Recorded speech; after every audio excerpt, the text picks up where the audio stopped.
ನಮಸ್ಕಾರ ವಿದ್ಯಾರ್ಥಿಗಳೇ, ನನ್ನ ಹೆಸರು ವೀರೇಶ್ ಶೆಟ್ಟಿ ಅಂತ ಎಸ್ ಮರಗೋಳ್ ಕಾಲೇಜ್ ಮತ್ತು ಗೌರ್ಮೆಂಟ್ ಡಿಗ್ರಿ ಕಾಲೇಜಲ್ಲಿ ವರ್ಕ್ ಮಾಡೋರು. ನಾ ಇವತ್ತಿನ ಟಾಪಿಕ್ ನೋಡಿ ಲಿಕ್ವಿಡೇಷನ್ ಅಂತ ನೋಡ್ತಾರೆ. ಲಿಕ್ವಿಡೇಷನ್ ಅಂದರೆ ಏನು?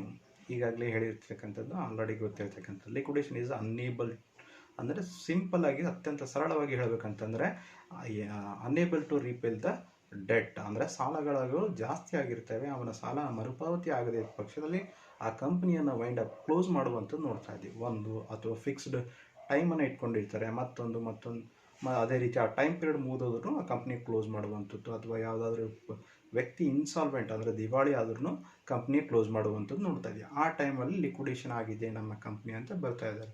ಓಕೆ, ಸರಳವಾಗಿ ಹೇಳ್ಕೊಂಡ್ರೆ unable repay to debt is called a liquidation ಅಂತ ಹೇಳ್ಬೋದು. ಹೌದಾ? ಇದು ಹೇಗೆ ಮಾಡಬೇಕು, ಯಾವ ಸಮಯದಲ್ಲಿ ಲಿಕ್ವಿಡೇಷನ್ ಆಗಿದೆ, ಎಷ್ಟು ದುಡ್ಡು ಯಾರಿಗೆ ಕೊಡಬೇಕು, ನಮ್ಮಲ್ಲಿ ಇರ್ತಕ್ಕಂಥ ದುಡ್ಡು ಎಷ್ಟಿದೆ ಅದನ್ನು ಹೇಗೆ ಹಂಚಬೇಕು ಅನ್ನೋದ್ರ ಬಗ್ಗೆ ನೋಡುವಂಥದ್ದು ಇವತ್ತಿನ ಟಾಪಿಕ್ ಇದೆ. ಅದನ್ನು ನೋಡುವಾಗ ಒಂದು ಪ್ರಶ್ನೆಯಲ್ಲಿ ನೋಡುವ. ಈ ಪ್ರಶ್ನೆ ನೋಡಿ, A company limited went into voluntary liquidation on 1/4/2019 from the following particulars. Prepare the liquidator finance statement account ಅಂತ ಕೇಳಿದ್ದಾನೆ. ಹೌದಾ? And the creditors secured against building and 60,000, creditors is 90,000, creditors secured against stock 60,000 ಇದೆ, and the preferential creditors 35,000, and the bank loan unsecured creditors unsecured 75,000, trade creditors 1,82,500, creditors ಇದೆ, secured against building ಇದೆ ಅಂದರೆ building ಮೇಲೆ loan ತೊಗೊಂಡಿದ್ದಾನೆ 60,000, secured against stock ಮೇಲೆ loan ಅಂದರೆ ಕೈಗಡ ಅಂತ ಸಾಲ ತೊಗೊಂಡಿದ್ದಾನೆ 60,000, preferential creditors ಇದೆ 35,000, ಆ್ಯಂಡ್ ಬ್ಯಾಂಕ್ ಲೋನ್ ಇದೆ unsecured 75,000, and trade creditors loan ಅವ್ನು ಮತ್ತೆ 1,82,500. ಇವೆಲ್ಲ ಲೈಬಿಲಿಟೀಸ್ ಇದೆ. ಹೌದಾ? ಇವಾಗ ನೋಡಿ ಕೆಳಗಡೆ ಕೊಟ್ಟಿದ್ದು assets. Building amount realise 1,20,000 is a book value is 1,60,000. ಇರ್ತಕ್ಕಂಥ 1,60,000 ಆಸ್ತಿ ಇವಾಗ ಎಷ್ಟಾಗಿದೆ? 1,20,000. ರೈಟ್ ನಾವು ಇವಾಗ 1/4/2019ಗೆ ರಿಯಲೈಸ್ ಆಗಿರ್ತಕ್ಕಂಥ ಆಸ್ತಿಯ ವ್ಯಾಲ್ಯೂ 1,20,000 ಇದೆ. Machinery amount realise 90,000 and the book value is 1,20,000. 1,20,000 ಇದ್ದಿದ್ದು 90,000 ಆಸ್ತಿ ಆಗಿದೆ. Stock amount realise 60% is realise 50,000. 60% ಅಂದರೆ ಎಷ್ಟು ಬಂತು? 5/3 30,000 ಆಗುತ್ತೆ. 30,000 is a stock realized value. Other assets realized including cash at bank 1,22,500 ಇದೆ. The liquidator expenses amounted rupees 1,390 expenses ಇದೆ. The liquidator is entitled to a commission 3% on the net assets realized and 2% on amount paid to secure. Okay, 2% amount paid to unsecured creditors. ಇಷ್ಟು question ಕೊಟ್ಟಿದ್ದಾರೆ. Liquidator finance statement ಅಕೌಂಟನ್ನು prepare ಮಾಡಿದ್ದೇನೆ. ಇವಾಗ ನೋಡಿ, ನಮ್ಮಲ್ಲಿ ಇರ್ತಕ್ಕಂಥ ಆಸ್ತಿಗಳು ಎಷ್ಟಿದಾವೆ ನೋಡಿರಿ. ಆಸ್ತಿಗಳು ಯಾವುದಪ್ಪ? ಒಂದು ಬಿಲ್ಡಿಂಗ್ ಇದೆ, ಅಮೌಂಟು rupees 1,20,000. ಈ ಬಿಲ್ಡಿಂಗ್ ಇರುತ್ತೆ, ಅದರಲ್ಲಿ ಏನಾದರೂ ಲೋನ್ ಇದೆಯಾ ಚೆಕ್ ಮಾಡ್ಕೊಳ್ಳಿ. ಯಾವಾಗಲೂ ಲೋನ್ ಇತ್ತು ಅಂತಂತಂದರೆ ಅದು ಸರ್ಪ್ಲಸ್ ಆಗುತ್ತಾ ಡೆಫಿಸಿಟ್ ಆಗುತ್ತೆ ಅಂತ ಚೆಕ್ ಮಾಡಿ. ಸರ್ಪ್ಲಸ್ ಆದರೆ ನಮಗೆ ಬರಬೇಕಿರ್ತಕ್ಕಂಥ ದುಡ್ಡು, ಡೆಫಿಸಿಟ್ ಆದರೆ ನಾವೇ ಕೊಡಬೇಕಾಗಿರ್ತಕ್ಕಂಥ ಉಳಿದಿರತಕ್ಕಂಥ ಅಮೌಂಟು. ಇನ್ನೂ ಕೊರತೆ ಆಗಿದೆ, ಇನ್ನೂ ಎಷ್ಟು ಕೊಡಬೇಕು ಅನ್ನೋದ್ರ ಬಗ್ಗೆ ಚೆಕ್ ಮಾಡಿ. ಬಿಲ್ಡಿಂಗ್ ಇದೆಯಾ? ಮೇಲೆ ಎಲ್ಲಾದರೂ ಕೊಟ್ಟಿದ್ದಾನೆ ನೋಡಿ, ಲೈಬಿಲಿಟೀಸ್ಗಳು. ಕೊಟ್ಟಿದ್ದಾನೆ ನೋಡಿ. ಸೆಕ್ಯೂರ್ಡ್ ಅಗೇನೆಸ್ಟ್ ಬಿಲ್ಡಿಂಗ್ 90,000 ಅಂದರೆ 90,000 ಬಿಲ್ಡಿಂಗಿಗೆ ಆಲ್ರೆಡಿ ಲೋನ್ ತೊಗೊಂಡಿದ್ದಾನೆ. ಇವಾಗ ಅದರ ವ್ಯಾಲ್ಯೂ ಎಷ್ಟಿದೆ? 1,20,000. 90,000 ಇದೆ ಅಂತಂದರೆ 1,20,000 ಇವಾಗ ಮಾರ್ಕೆಟಲ್ಲಿ ಆಗ್ತಾಯಿದೆ ಅಂದರೆ ಇನ್ನೂ 30,000 ನಮಗೆ ಬರಬೇಕು. ಇನ್ನೂ ಬರಬೇಕಾಗಿದೆ. ಅದಕ್ಕೆ ನಾವು to surplus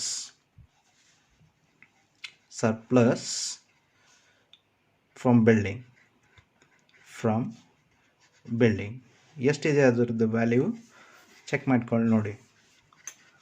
1,20,000 realise value, loan ಎಷ್ಟಿದೆ? 90,000 ಮೈನಸ್ ಮಾಡಿ ಎಷ್ಟು ಬರುತ್ತೋ 30,000 ಇನ್ನೂ ಉಳಿಯುತ್ತೆ. 30,000 it should be here. Surplus ಆಗುತ್ತೆ. ಅದೇ ರೀತಿ ಇನ್ನು ಕೆಳಗಡೆ ಇದೆ ನೋಡಿ ಇನ್ನೊಂದು ಆಸ್ತಿ. ಯಾವುದು? ಮಷಿನರಿ ಮೇಲೆ ಏನಾದರೂ ಇದೆಯಾ ಚೆಕ್ ಮಾಡಿ. ಇಲ್ಲ, ಸ್ಟಾಕ್ ಇದೆ, ಮತ್ತೆ ಮಷಿನರಿ ಮೇಲೆ ಇಲ್ಲ. ಎಷ್ಟಾಗಿದೆ ನೋಡಿ. The book value is 1,20,000, the realized value is 90,000. Always we have to take in a realized value. ಯಾವಾಗಲೂ ರಿಯಲೈಸ್ ವ್ಯಾಲ್ಯೂ ತಗೋತಿದ್ದೀವಿ. ಮಷಿನರಿ ಎಷ್ಟಿದೆ ನೋಡಿ? 2 ಮಷಿನರಿ ಮಷಿನರಿ ವ್ಯಾಲ್ಯೂ ಎಷ್ಟಿದೆಯಪ್ಪ 90,000. It should be 90,000. ಎಸ್. ಅದಾದಮೇಲೆ ಏನಿದೆ ಮತ್ತೆ ನೆಕ್ಸ್ಟ್ ಸ್ಟಾಕ್ ಇದೆ. ಎಸ್ ಟು ಸ್ಟಾಕ್ ಎಷ್ಟಿದೆ? Amount realise to 60%. 50,000 ಇದೆ, 60% ಅಂತ ಹೇಳಿದ್ದಾನೆ. 50 ಮೇಲೆ ಮಾಡಿದ್ರೆ 5 6 ಅಂದರೆ 5 30,000 ಆಗುತ್ತೆ. 30,000 ಸ್ಟಾಕ್ ಇದೆ. ಅದ್ರ ಮೇಲೆ ಏನಾದರೂ ಲೋನ್ ಇದೆಯಾ ಚೆಕ್ ಮಾಡ್ಕೊಳ್ಳಿ. ಫಸ್ಟಿಗೆ ನೋಡಿ. ಎಸ್ ಇಲ್ಲಿದೆ. ಸೆಕ್ಯೂರ್ಡ್ ಅಗೇನೆಸ್ಟ್ ಸ್ಟಾಕ್ ಎಷ್ಟಿದೆ? 60,000 ಇದೆ ನೋಡಿ. 60,000 ಲೋನ್ ಇದೆ. ಇವಾಗ ಮಾಡಿದ್ರೆ 50,000 ವ್ಯಾಲ್ಯೂ 60% ರಿಯಲೈಸ್ ಆಗಿದೆ ಅಂತ. 50ರಿಂದ 60 30,000 ಇದೆ. 30,000 ಇದೆ, ಬಟ್ ಲೋನ್ ಎಷ್ಟಿದೆ? 60,000. ಅಂದರೆ ಇನ್ನೂ ನೀವೇ ಕೊಡಬೇಕಾಗಿರೋದು ಕಾರಣ ಇದು ಇಲ್ಲಿ ಬರೋದಿಲ್ಲ. ಅನ್ಸೆಕ್ಯೂರ್ಡ್ ಕ್ರೆಡಿಟರ್ಸಲ್ಲಿ ಇನ್ನೂ ಬರುತ್ತೆ. 30,000 ಮೈನಸ್ ಮಾಡಿದ್ರೆ ಇನ್ನೂ 30,000 ಕೊಡಬೇಕಾಗಿರ್ತಕ್ಕಂಥ loan. Okay, let it be. ಬಿಡ್ರಿ. ಅದು ಬಿಟ್ಟರೆ ಯಾವುದು? ನೆಕ್ಸ್ಟ್ ಸ್ಟಾಕ್ ಬರೋದಿಲ್ಲ. Other assets realise including cash at bank 1,22,500. other assets realize. 2 other assets realized. ಎಷ್ಟಿದೆ ಅದು? 1,22,500. ಇದು ಇರ್ತಕ್ಕಂಥ ಒಟ್ಟಾರೆ ಆಸ್ತಿ. ಅವನ ಬಳಿ ಇರ್ತಕ್ಕಂಥ ಒಟ್ಟಾರೆ ಆಸ್ತಿಗಳು ಎಷ್ಟು? ಓಕೆ, ಒಂದು ಆಸ್ತಿ ಆಯ್ತಪ್ಪ. ಇನ್ನು ಪೇಮೆಂಟ್ಸ್ ಯಾವ್ಯಾವ ಮಾಡಬೇಕು ಅಂತ ಚೆಕ್ ಮಾಡೋ. ಪೇಮೆಂಟ್ಸ್ ಯಾವಪ್ಪ? ಪೇಮೆಂಟ್ಸ್ ಅಂದರೆ ಲೈಬಿಲಿಟಿ. ಏನು ಕೊಡಬೇಕಾಗ್ತದೆ? ಲಿಕ್ವಿಡೇಷನಲ್ಲಿ ಯಾವಾಗಲೂ ನಾವು ಬರ್ತಕ್ಕಂಥದ್ದು ಪೇಮೆಂಟ್ಸಲ್ಲಿ ಇಂಪಾರ್ಟೆಂಟ್ ಯಾವುದಂದರೆ ಅವನಿಗೆ ಇರ್ತಕ್ಕಂಥ first priority of the payment ಯಾವುದು ಕೊಡಬೇಕು? Usually liquidation expenses or legal expenses ಬರುತ್ತೆ. ಲಿಕ್ವಿಡೇಷನ್ ಎಕ್ಸ್ಪೆನ್ಸಸ್ ಇದೆಯಾ? ಎಸ್ ಇದೆ. ಏನಿದೆ ಲಿಕ್ವಿಡೇಷನ್ ಎಕ್ಸ್ಪೆನ್ಸಸ್? ಕೊಟ್ಟಿದೆ ನೋಡಿ. ಲಿಕ್ವಿಡೇಷನ್ ಎಕ್ಸ್ಪೆನ್ಸಸ್ ಶಾರ್ಟಲ್ಲಿ ಬರೀತೀನಿ, ನೀವು ಪೂರ್ತಿ ಬರೀರಿ. 1,390 ಕೊಟ್ಟಿದೆ. ಎಸ್, ಅದು ಕೊಡಬೇಕಾ? ಇದು ಫಸ್ಟ್ ಕೊಟ್ಟಿದ್ದೀವಿ ಸರ್, ನಂತರದಲ್ಲಿ ಅದು ಕೊಡಬೇಕು. ಯೂಸಲಿ ನಾವು ಲಿಕ್ವಿಡೇಷನ್ ಎಕ್ಸ್ಪೆನ್ಸಸ್ ಆದಮೇಲೆ ಕಮಿಷನನ್ನು ಕೊಡಲೇಬೇಕು. ಅದಾದಮೇಲೆ ಉಳಿದಿರ್ತಕ್ಕಂಥ ದುಡ್ಡು ಮತ್ತು ಡಿಬೆಂಚರ್ ನಂತರ ಮತ್ತೊಂದು ಯಾವುದು? ಪ್ರಿಫರೆನ್ಷಿಯಲ್ ಕ್ರೆಡಿಟರ್ಸ್ ಆರ್ ಅನ್ಸೆಕ್ಯೂರ್ಡ್ ಕ್ರೆಡಿಟರ್ಸಲ್ಲಿ ಪ್ರಿಫರೆನ್ಷಿಯಲ್ ಕ್ರೆಡಿಟರ್ಸ್ ಮತ್ತು ಅನ್ಸೆಕ್ಯೂರ್ಡ್ ಕ್ರೆಡಿಟರ್ಸ್. ಅನ್ಸೆಕ್ಯೂರ್ಡ್ ನಂತರ ಪ್ರಿಫರೆನ್ಷಿಯಲ್ ಶೇರ್ಸ್, ಅದರ ನಂತರ ಈಕ್ವಿಟಿ ಶೇರ್ಸ್. ಇನ್ನೂ ಉಳಿದ್ರೆ ದುಡ್ಡು ಲಾಸ್ಟಿಗೆ ಈಕ್ವಿಟಿ ಶೇರ್ಗೆ ಹಂಚುವಂಥದ್ದು. Equity they are the owner of the company. ಹೌದಾ? ಅದಕ್ಕೋಸ್ಕರ ಅವರಿಗೆ ಪ್ರಾಫಿಟ್ ಕೊಟ್ಟರೆ ಎಷ್ಟು ಬರುತ್ತೆ ಲಾಸು ಅವರು ಹಂಚ್ಕೋತಾರೆ ಲಾಸ್ಟಿಗೆ. But preference shares they will be getting to the fixed rate of dividend ಇರೋದ್ರಿಂದ ಅವ್ರಿಗೆ ಫಿಕ್ಸ್ಡ್ ಇರುತ್ತೆ. ಫಿಕ್ಸ್ಡ್ ರೇಟ್ ಆಫ್ ಡಿವಿಡೆಂಡ್ ಬರುತ್ತೆ. ಅದಕ್ಕೋಸ್ಕರ ಅವರಿಗೆ ಲಿಕ್ವಿಡಿ ಶೇರ್ಗಿಂತ ಮೊದಲು ಕೊಡ್ತೀವಿ. ಇದು ಯಾಕೆ ಕೊಡ್ತೀವಿ ಅಂತ ಗೊತ್ತಾಗುತ್ತೆ. ಈಗ ನಾವು ನೋಡಬೇಕಾಗಿರ್ತಕ್ಕಂಥ ಪೇಮೆಂಟ್ಸ್ ಯಾವ್ಯಾವ? ಒಂದು ಗೊತ್ತಾಯಿತು, ಲಿಕ್ವಿಡೇಷನ್ ಎಕ್ಸ್ಪೆನ್ಸಸ್ ಎಷ್ಟಿದೆ ಅಂತ. ನೆಕ್ಸ್ಟ್ ಲಿಕ್ವಿಡೇಷನ್ ಕಮಿಷನ್ ಒಂದಿದೆ. ಅದರಲ್ಲಿ ಲಿಕ್ವಿಡೇಷನ್ ಎಕ್ಸ್ಪೆನ್ಸ್ ಕಮಿಷನ್ ಯಾವುದಂದರೆ 3% ಆನ್ ನೆಟ್ ಅಸೆಟ್ಸ್ ರಿಯಲೈಸ್ಡ್. ಇಲ್ಲಿವರೆಗೆ ಅಸೆಟ್ಸ್ ರಿಯಲೈಸ್ಡ್ ಇನ್ಕ್ಲೂಡಿಂಗ್ ಕ್ಯಾಶು ಅಂತ ಕೇಳ್ತಾ ಇದ್ದೀವಿ. ಬಟ್ ಇದು ಸ್ವಲ್ಪ ಬೇರೆ ಇದೆ. ಏನು ನೆಟ್ ಅಸೆಟ್ಸ್ ರಿಯಲೈಸ್ಡ್ ಅಂತಿದೆ ವರ್ಡ್ ನೋಡಿ. ನೆಟ್ ಅಸೆಟ್ಸ್ ಅಂದರೆ ಇವಾಗ ನೆಟ್ ನಿಮ್ಮಲ್ಲಿ ಅಸೆಟ್ಸ್ ಎಷ್ಟಿದೆ ಅದರ ಮೇಲೆ ಮಾತ್ರ 3% ಮಾಡಿದ್ದಾನೆ. ನೆಟ್ ಅಸೆಟ್ಸ್ ಅಂದರೆ ಈ ರಿಸಿಪ್ಟ್ಸ್ ಎಷ್ಟಿದೆ ಅಷ್ಟು ಮಾತ್ರ. ಎಷ್ಟಾಗುತ್ತೆ ನೋಡಿ. 1,22,500, 90,000 + 30,000, 90 + 30, 1,20,000 + 1,22,000, 2,42,500. ನೆಟ್ ಅಸೆಟ್ಸ್ ಎಷ್ಟಾಗುತ್ತೆ? 2,42,500 ಆಗುತ್ತೆ ನಿಮ್ಮ ಹತ್ರ ಇರ್ತಕ್ಕಂಥದ್ದು. ಅಂದರೆ 3% we have to give on to the 2,42,500 ಮೇಲೆ 3% ಮಾಡಬೇಕು. ಎಷ್ಟು ಬರುತ್ತೆ ಅಂತ ಅದು ಮಾಡಿದ್ರೆ 7,275 ಬರುತ್ತೆ. ಓಕೆ, ಇದು ಒಂದೇ ಆಯಿತಾ? ಇಲ್ಲ ಸರ್, ಇನ್ನೂ ಒಂದಿದೆ ನೋಡಿ. ಇನ್ನೊಂದಿದೆ 2% amount paid to unsecured creditors. 2% ಯಾವುದಿದೆ? ಅಮೌಂಟ್ ಪೇಡ್ ಟು ಅನ್ಕ್ರೆಡಿಟರ್ಸ್. 2% amount paid to unsecured creditors. ನಿಮಗೆ ಗೊತ್ತಾ ಅನ್ಸೆಕ್ಯೂರ್ಡ್ ಕ್ರೆಡಿಟರ್ಸ್ ಅಂತ? ಫಸ್ಟ್ ಅದನ್ನು ಚೆಕ್ ಮಾಡ್ಕೊಳ್ಳಿ. ಅನ್ಸೆಕ್ಯೂರ್ಡ್ ಕ್ರೆಡಿಟರ್ಸ್ ಎಷ್ಟಿದೆ ಅಂತ ಅದು ನಿಮ್ಗೆ ಗೊತ್ತಿಲ್ಲ. ಯೂಸಲಿ ಅನ್ಸೆಕ್ಯೂರ್ಡ್ ಕ್ರೆಡಿಟರ್ಸಲ್ಲಿ ಪ್ರಿಫರೆನ್ಷಿಯಲ್ ಕ್ರೆಡಿಟರ್ಸ್ ಇರುತ್ತೆ. Preferential creditors. ಓಕೆ, ಫಸ್ಟ್ ಅದನ್ನು ಚೆಕ್ ಮಾಡ್ಕೊಳ್ಬೇಕು ಎಷ್ಟಿದೆ. ಅನ್ಸೆಕ್ಯೂರ್ಡ್ ಕ್ರೆಡಿಟರ್ಸ್ ಯಾವ್ಯಾವ ಇದ್ದಾವೆ ನೋಡಿ. ಫಸ್ಟ್ ಎಷ್ಟು ಬರುತ್ತೆ ಅಂತ ಚೆಕ್ ಮಾಡಿ. ಅದರಲ್ಲಿ ಇರ್ತಕ್ಕಂಥದ್ದು ಯಾವುದಪ್ಪ? ಸೆಕ್ಯೂರ್ಡ್ ಅಗೇನ್ಸ್ಟ್ ಬಿಲ್ಡಿಂಗಲ್ಲಿ ಏನಾದರೂ ಉಳಿದಿದೆಯಾ? 90,000 ಇದೆ, 1,20,000 ಬಂದಿದೆ ಅಂದರೆ ಸರ್ಪ್ಲಸ್ ಆಗಿದೆ. ಇದರಲ್ಲಿ ಕೊಡ್ತಕ್ಕಂಥದ್ದಿಲ್ಲ. ಇನ್ನೂ ಸರ್ಪ್ಲಸ್ ಆಗುತ್ತೆ, ಅವರಿಗೆ ಉಳಿದಿದೆ. ಸ್ಟಾಕಲ್ಲಿ ಎಷ್ಟಿದೆ? 60,000 ಇದೆ. 60% ಅಂದರೆ 30,000 ಆಯಿತು. 30,000 ಇವಾಗ ಆಗ್ತಾ ಇದೆ. ಬಟ್ ಲೋನ್ 60,000 ಅಂದರೆ ಇನ್ನೂ ಲೋನ್ ಕೊಡಲೇಬೇಕು. ಅಂದರೆ 30,000 ಬರುತ್ತೆ ಸ್ಟಾಕಲ್ಲಿ. ಬರಿಬೇಕು ನೋಡಿ, ನೆನ್ಪಿಟ್ಕೊಳ್ಳಿ. ಬರೀವಾ. ಪ್ರಿಫರೆನ್ಷಿಯಲ್ ಕ್ರೆಡಿಟಾರ್ಸ್ ಎಷ್ಟಿದೆ 35,000. ಬ್ಯಾಂಕ್ ಲೋನ್ ಅನ್ಸೆಕ್ಯೂರ್ಡ್ ಇದೆ ಅದನ್ನು 75,000. Trade creditors 1,82,500. ಇವೆಲ್ಲ ಅನ್ಸೆಕ್ಯೂರ್ಡ್ ಇದೆ. ಎಷ್ಟಾಗಿ ಚೆಕ್ ಮಾಡುವ ಅಂತ ಒಂದು ನಿಮಿಷ ಬರೀವಿ. ಓಕೆ, ಚೆಕ್ ಮಾಡಿ. ಇಲ್ಲಿ ಎಷ್ಟಿದೆ ಪ್ರಿಫರೆನ್ಷಿಯಲ್ ಕ್ರೆಡಿಟಾರ್ಸ್ 35,000 ಬಂದಿದ್ದೀನಿ. ಪಾರ್ಟಿ ಅನ್ಸೆಕ್ಯೂರ್ಡ್ ಸ್ಟಾಕ್ ಇದೆ 30,000. 60,000 ಇದೆ. 50,000 30,000 ರಿಯಲೈಸ್ ಆಗಿದೆ. Bank loan unsecured 75,000. Trade creditors is 1,82,000. Total ಆಗಿ ಮಾಡಿದ್ರೆ 3,22,000. ಇವಲ್ಲಿ ಇರ್ತಕ್ಕಂಥದ್ದು ಎಷ್ಟು? ಕೇವಲ 2,42,500. ಇವೆರಡೂ ಕೊಟ್ಟ ನಂತರ ಯಾವುದು ಲಿಕ್ವಿಡೇಷನ್ ಎಕ್ಸ್ಪೆನ್ಸಸ್ ಮತ್ತು 3% ಅಸೆಟ್ ಇರೋದು ಇನ್ನೂ ಎಷ್ಟು ಉಳಿದಿದೆ ಅಂತ ಚೆಕ್ ಮಾಡಬೇಕು.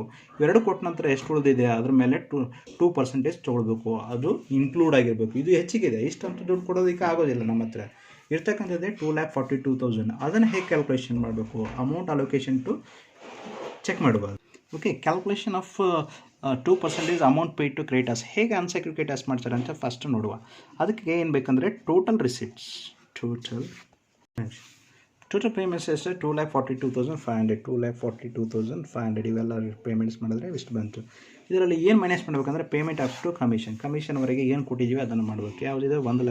ಒಂದೇನಿದೆ 1,390 ಪ್ಲಸ್ ಇನ್ನೊಂದು 7,275. ಇವೆರಡು ಕೂಡಿಸಿದ್ರೆ ಎಷ್ಟಾಗುತ್ತೆ ನೋಡಿ. ಕೂಡಿಸಿದ್ರೆ 8,665 ಆಗುತ್ತೆ. ಇದನ್ನು ಕಳೀರಿ. ಅದರಲ್ಲಿ ಬರ್ತಕ್ಕಂಥದ್ದು 2,33,835. ಇಷ್ಟು ಅವೈಲೇಬಲ್ ಇದೆ. 2,33,835 ಅಮೌಂಟ್ ಅವೈಲೇಬಲ್ ಇದೆ. ಇದರಲ್ಲಿ ಏನಿದೆ ಅಂತಂದರೆ ಒಂದು 2% ಇನ್ಕ್ಲೂಡ್ ಇದೆ. ಯಾವುದು? Amount pay to creditors plus unsecured creditors ಎರಡು ಇದೆ. ಅನ್ಸೆಕ್ಯೂರ್ಡ್ ಕ್ರೆಡಿಟಾರ್ಸನ್ನು ಸಪ್ರೇಟ್ ಮಾಡಬೇಕು ಮತ್ತು ಇದನ್ನು ರೇಟ್ ಕಮಿಷನನ್ನು ತೆಗಿಬೇಕು. ಹೇಗೆ ತೆಗಿಬೇಕು ನಿಮಗೆ ಗೊತ್ತಿದೆ. ಹೇಗೆ? Amount available into rate divide by rate plus 100 plus rate ಅಂತ. 2,33,835 ಇಂಟು ಎಷ್ಟು? Rate of interest is 2%. 2 divided by 100 plus 2 ಅಂದರೆ 102. ಯು ವಿಲ್ ಗೆಟ್ rupees 4,085 ಬರುತ್ತೆ. ಇವಾಗ ಅಂದರೆ 2% ಕಮಿಷನ್ ಎಷ್ಟು? 4,585. ಈ 4,085ನ ಮೈನಸ್ ಮಾಡಿ. 2,33,835 ಮೈನಸ್ ಮಾಡಿ. 4,585 ಮೈನಸ್ ಮಾಡಿ. 2,29,250 ಅಂದರೆ amount available to unsecured creditors 2,29,250 ಆಗುತ್ತೆ. ಇದೇನಿದು? Unsecured creditors by unsecured creditors. ಇದರಲ್ಲಿ ಎರಡಿದೆ ನೋಡಿ. ಪ್ರಿಫರೆನ್ಷಿಯಲ್ ಪ್ಲಸ್ ಇದೆ. ಫಸ್ಟ್ ಪ್ರಿಫರೆನ್ಷಿಯಲ್ ಅಲರ್ಟ್ ಮಾಡಿ. ಪ್ರಿಫರೆನ್ಷಿಯಲ್ ಕ್ರೆಡಿಟಾರ್ಸ್ ಉಳಿದಿದ್ದೇನಿದೆ? Unsecured creditors. ಆಲ್ರೆಡಿ ಕೊಟ್ಟಿದ್ದಾನೆ. ಬುಕ್ ವ್ಯಾಲ್ಯೂಸ್ ಕೊಟ್ಟಿದ್ದಾನೆ. ಪ್ರಿಫರೆನ್ಷಿಯಲ್ ಕ್ರೆಡಿಟಾರ್ಸ್ ಎಷ್ಟಿದೆ ಅಂತ. ಎಷ್ಟು ಕೊಟ್ಟಿದ್ದಾನೆ ಪ್ರಿಫರೆನ್ಷಿಯಲ್ ಕ್ರೆಡಿಟಾರ್ಸ್? ಈ ಹಿಂದೆ ನೋಡಿದ್ವಿ 35,000 ಇದೆ. 35,000 ಮಾಡಿ. ಕೂದಿರ್ತಕ್ಕಂಥದ್ದು ಎಷ್ಟು? ಅದು ಅನ್ಸೆಕ್ಯೂರ್ಡ್ ಕ್ರೆಡಿಟಾರ್ಸ್.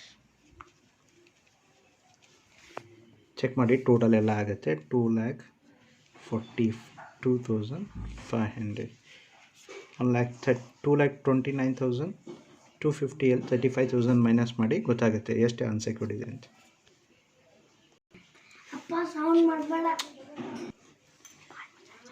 1,94,250 ಆಗುತ್ತೆ ನೋಡಿ. ಎರಡು ಟೋಟಲ್ ಮಾಡಿ 2,42,500. ಇಷ್ಟೇ ಇರೋದು ಲಿಕ್ವಿಡೇಷನ್. ಇದು ಚೆನ್ನಾಗಿ ಅನಿಸಿದರೆ ನೋಡಿ ಇದನ್ನು ಕಲ್ತ್ಕೊಳ್ಳಿ, ಪ್ರಾಕ್ಟೀಸ್ ಮಾಡಿ ಇದೇ ರೀತಿ. ಮತ್ತೆ ಏನೋ ಡೌಟ್ಸ್ ಇದ್ದರೆ ನನಗೆ ಕೇಳಿ. ಓಕೆ,